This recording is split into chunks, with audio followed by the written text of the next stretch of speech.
मुख्यमंत्री बाल सेवा योजना के अंतर्गत आप सभी साथियों को 2500 रुपये प्रतिमाह मिलने वाला है। तो कौन कौन से लोग इसके लिए अप्लाई कर सकते हैं, कौन कौन से लोग इसके लिए एलिजिबल हैं, इसकी एलिजिबिलिटी क्राइटेरिया क्या क्या है, इसके अलावा इसका आवेदन फॉर्म आपको कैसे भरना है, स्टेप बाय स्टेप मैं आपको सारी चीज़ें बताने वाला हूं। तो देखिए, सबसे पहले तो इंपॉर्टेंट चीज़ जो है वो मैं आपको बता दूं कि इस वीडियो को ज़्यादा से ज़्यादा आप शेयर जरूर करेंगे कि जो भी छात्र छात्राएँ इसके लिए इच्छुक हैं या फिर कहिए कि एलिजिबल हैं वो इसके लिए अप्लाई जरूर करेंगे। और ख़ास करके ये जो स्कीम है वो आर्थिक रूप से कमज़ोर, गरीब या फिर कह सकते हैं असहाय और अनाथ बच्चों के लिए है। तो सबसे पहले इसकी एलिजिबिलिटी क्राइटेरिया के बारे में ही बात कर लेते हैं। तो ऐसे बच्चे जिनके माता पिता दोनों या उनके माता या पिता में से किसी एक की मृत्यु 1 मार्च 2020 के बाद हुई हो, यानी कि अगर आपके माता पिता दोनों में से हो सकता है दोनों की मृत्यु हो गई हो या फिर दोनों में से किसी एक की मृत्यु 1 मार्च 2020 के बाद हुई हो और बच्चों की उम्र 18 वर्ष से कम है, तो ऐसे परिवारों के 2 बच्चों को प्रत्येक को 2500 रुपये प्रतिमाह मुख्यमंत्री बाल सेवा योजना के अंतर्गत मिलेगा। अब देखिए, मान लीजिए कि आप 3-4 भाई बहन हैं, तो जो अधिकतम बच्चों को लाभ मिलेगा वो केवल 2 ही बच्चों को मिलेगा। अगर आप 3 भाई बहन हैं या फिर 4 भाई बहन हैं, आपके माता की डेथ हो गई है या फिर आपके पिता की डेथ हो गई है या फिर दोनों की डेथ हो गई है 1 मार्च 2020 के बाद कोविड के चलते या फिर किसी अन्य कारणवश, तो अधिकतम जो बच्चों को लाभ मिलेगा वो 2 बच्चों को ही मिलेगा और 2500 रुपये प्रतिमाह मिलेगा। तो ज़्यादा से ज़्यादा इसको शेयर करें ताकि इसका लाभ ज़्यादा से ज़्यादा बच्चों को मिले। आवेदन फॉर्म ऑफलाइन भरकर कार्यालय जिला बाल संरक्षण इकाई, जिला प्रोबेशन अधिकारी कार्यालय में जमा कराएं। इस पूर्ण कार्य में भागियों ने पूर्ण कार्य मतलब कि हो सकता है आप इसके लिए एलिजिबल नहीं है या फिर कहिए कि आपके माता पिता की डेथ नहीं हुई है, तो जो बच्चे इसके लिए कहिए कि वाकई में हकदार हैं या फिर कहिए कि अनाथ हैं एक तरीके से या फिर इसके लिए एलिजिबल हैं, तो उन तक ये जानकारी ज़रूर पहुंचा देंगे आप अपने व्हाट्सएप ग्रुप में या फिर जो भी आपका शेयर करने का माध्यम हो वहाँ पर शेयर कर देंगे। तो अगर वो भी आप जिसको शेयर करेंगे वो मान लीजिए इसके लिए एलिजिबल नहीं है, उसकी स्थिति ऐसी नहीं है, तो वो किसी और को शेयर करेगा, हो सकता है उसके जानकारी में कोई और होगा। तो चूँकि सभी तक अगर आप शेयर कर देंगे तो जो भी कहिए कि इस तरीके के बच्चे हैं उनको इसका लाभ मिल जाएगा।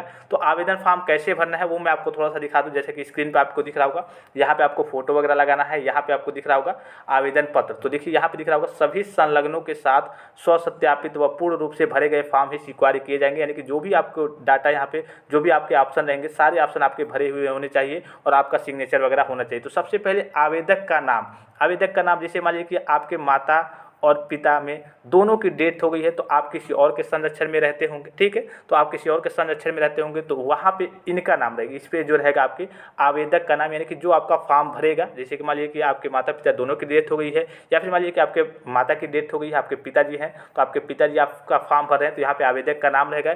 या फिर आप खुद से भी चाहें तो भर सकते हैं यहाँ पे, जैसे कि अगर आपके माता पिता कोई नहीं है तो आप खुद से भी भर सकते हैं यहाँ पे, या फिर अगर आप किसी रिलेटिव में रहते हैं, जहाँ भी रहते हैं, तो वहाँ पे जो आपका फॉर्म भरेगा वो आपके आवेदक का नाम यहाँ पे रहेगा।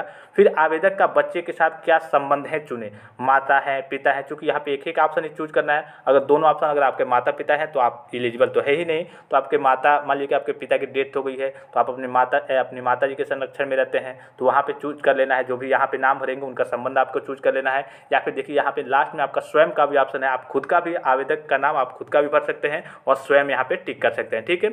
उसके बाद से बच्चे का नाम हिंदी में, बच्चे का नाम अंग्रेजी में, यानी कि आपका नाम। अगर मान लीजिए कि आपके 2, जैसे अभी मैंने आपको बताया 3-4 भाई बहन है तो केवल 2 के लिए ही ये मान्य है, यानी कि अधिकतम 2 बच्चों को ही मिलेगा। तो दोनों का फॉर्म अलग अलग भरना होगा। तो यहाँ पे आपका नाम रहेगा, यानी कि बच्चे का नाम अंग्रेजी के बड़े अक्षरों में रहेगा, ठीक है। उसके बाद देखिए, कृपया आधार कार्ड, फोटो, पहचान पत्र, जन्म प्रमाण पत्र, विद्यालय सर्टिफिकेट के अनुरूप ही लिखिए। यानी कि जो भी आपको नाम वगैरह लिखना है वो आपके मार्कशीट वगैरह या फिर जो भी आपका पहचान पत्र होगा उसके हिसाब से लिखना है। जन्म तिथि, जन्म स्थल लिखना है, बच्चे के माता का नाम, बच्चे की माता की स्थिति, यदि जीवित या मृतक, यानी कि जीवित है या फिर मृतक है। उसके बाद मृत्यु की स्थिति व कारण, मृतक होने की स्थिति में, ये आपके मृतक होने की स्थिति में ही भरना है। फिर बच्चे के पिता का नाम रहेगा और बच्चे के पिता की स्थिति जीवित है या मृतक है। अब दोनों में तो यहाँ पे जीवित आपका होगा नहीं, क्योंकि दोनों में अगर आपका जीवित होगा तो आप इसके लिए एलिजिबल नहीं है। एक के किसी न किसी की डेथ हुई होगी तो उस कंडीशन में आपको ये सारी चीज़ें भर देनी है। फिर आपको संरक्षक का नाम, जो आपके संरक्षक, यानी कि अगर आपके माता पिता की दोनों की डेथ हो गई है तो आप जिसके अंडर रहते हैं, जिस भी रिलेटिव के यहाँ, उस संरक्षक का नाम और पूरा पता, जिसके संरक्षण में बच्चा वर्तमान में है, वो सारी चीज़ें। संरक्षण का बच्चे से संबंध, ये ऊपर भी अगर आपका ऊपर आपने स्वयं लिख दिया है तो स्वयं में भी आप अपना भर सकते हैं, या फिर अगर आप कहीं रहते हैं रिलेटिव वगैरह में, जहाँ भी आप रहते हैं वो चीज़ आपको भरनी है। ठीक है, क्या लाभार्थी का परिवार उत्तर प्रदेश का निवासी है, हाँ या फिर नहीं। तो अगर आप उत्तर प्रदेश के निवासी हैं तो उत्तर प्रदेश के लिए ये स्कीम चलाई गई है। उसके बाद यहाँ देखिए अस्थायी पता है, फिर पिन कोड और सारी चीज़ें यहाँ पे दी हुई है, वोटर ID, ड्राइविंग लाइसेंस, जो भी होगा आपको उसी हिसाब से सारी चीज़ों को संलग्न करना है, जो भी चीज़ आपके पास होगी। ठीक है, ये संरक्षक के लिए भी है, और आपके कहिए कि अगर आपके पास भी कोई ID प्रूफ वगैरह होगा वो भी सारी चीज़ें आप अटैच कर सकते हैं। फिर आपका वर्तमान पता यहाँ पे ये आपका हो गया, मान लीजिए कि अस्थायी पता हो गया जहाँ आपका एक तरीके से कह सकते हैं परमानेंट एड्रेस है, और ये आपका वर्तमान पता, मान लीजिए कि आपका अस्थायी पता कुछ और था, अब आपके माता पिता की डेथ हो गई है तो आप कहीं और जाकर के रहते हैं, उस हिसाब से आपको वर्तमान पता लिखना है यहाँ पे। फिर यहाँ देखिए संरक्षक के परिवार की वार्षिक आय रुपये 3 लाख से कम है, तो यहाँ पे कम है तो यहाँ पे हाँ कर देना है, अगर नहीं है तो नहीं कर देना है। ठीक है, अगर देखिए यहाँ पे दिया हुआ है माता पिता दोनों की मृत्यु होने की स्थिति में लागू नहीं, यानी कि अगर आपके माता पिता की दोनों की मृत्यु हो गई है, इस केस में ये जो नियम है, अगर जो नियम ये यहाँ पे दिया हुआ है 3 लाख से कम है, तो ये आपका लागू नहीं होगा। ये आपका यहाँ पे टिक कर देना है, दोनों की मृत्यु हो गई है तो। अगर इसके बावजूद अगर आपके माता में से या फिर पिता में से किसी कोई एक जीवित है, तो इस केस में यहाँ पे आपकी जो कह लिए कि इनकम होनी चाहिए, या फिर आपके फैमिली कह सकते हैं, या फिर संरक्षक की इनकम कह सकते हैं, वो 3 लाख रुपए से कम ही होनी चाहिए, तभी इसका लाभ आपको मिलेगा। तो इस तरीके से आपको फॉर्म भरना है, और मैंने आपको बता दिया कि ये कहाँ पर ले जाकर रखेगा, आपको अपने जिले के विकास भवन में ले जाकर के इसको जमा करना है। तो इसको यही सिंपल सा प्रोसेस है। तो जो भी कह लिए कि छात्र छात्रा असहाय हैं, एक तरीके से अनाथ हैं, उनके लिए कह लिए कि स्कीम जारी की गई है यूपी गवर्नमेंट द्वारा।